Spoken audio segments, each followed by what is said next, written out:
Hi everyone, welcome back to another episode of Tech Basics. In this tutorial video, we will be learning how to change your name on Nextdoor account.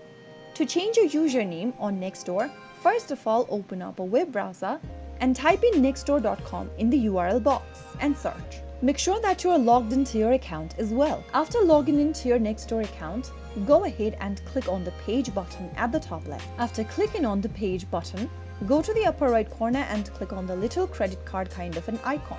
Now, click on the gear button in the pop-up. This will open up the user account interface where you'll need to scroll down and get to your forename and surname option.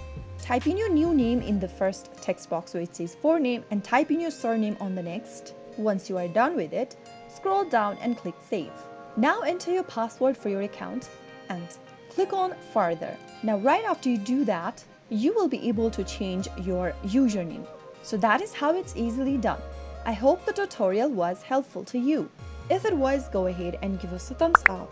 Don't forget to subscribe to the channel by hitting the subscribe button. Press the bell icon so that you'll never miss another upcoming upload from us. I will be back again in the next video. Thank you for watching.